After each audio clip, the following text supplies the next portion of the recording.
আসসালামু আলাইকুম।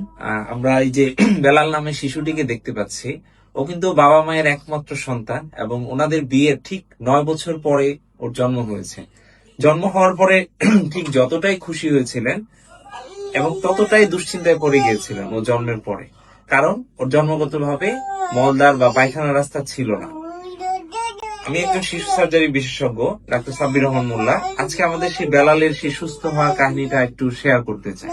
তো ও জন্মের পরে ওর বাবা মা যখন দেখলো যে মলদ্বারের রাস্তা নাই এবং পেট ফুলে গেল, পরবর্তীতে ওনারা আমার সাথে সাক্ষাৎ করে এবং আমরা তখন 3 দিন বয়সে ওর প্রথম অপারেশন করি এবং অপারেশনের সময় দেখি যে ওর মলদ্বার ঠিক এরকম বড় একটা থলের মতো হয়ে আছে এবং এটা ওর মূত্রথলির সাথে যোগাযোগ আছে।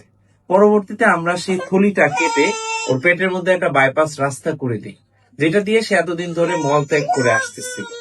তো 15 মাস বয়সে আমরা পরবর্তীতে ওর দ্বিতীয় অপারেশন করি এবং পায়খানার রাস্তাটা আমরা তৈরি করে দিই। তো এখন শুনি চলেন যে ও এখন কেমন আছে। বাবা বলেন তো ও কেমন আছে? আলহামদুলিল্লাহ, আমার বাবুটা এখন অনেক ভালো আছে। ঠিক আছে, ভালো আছে। স্বাভাবিক বাচ্চারা যেরকম ভালো হয় সেম এরকম আছে। পায়খানা প্রস্রাব কেমন হয় এখন? আলহামদুলিল্লাহ, তাই সব একদম স্বাভাবিক আছে। আচ্ছা, দেখি একটু পেটের জায়গাটা, সেলাইয়ের জায়গাটা। এই যে বাবা দেখে দেখে এই যে ওর সেলাইয়ের জায়গাটাও যেখানে বাইপাসের রাস্তাটা ছিল এটা এই জায়গাটা ঠিক আছে। তো আমাদের পরামর্শ থাকবে যে বাচ্চাদের যে কোনো জন্মগত ত্রুটি নিয়ে কোনো আতঙ্কিত না হয়ে সচেতন হতে হবে। সব ধরনের জন্মগত ত্রুটিরই চিকিৎসা আছে এবং সমাধানযোগ্য বেশিরভাগ জন্মগত ত্রুটি। তো সবাই ভালো থাকবেন। আসসালামু আলাইকুম।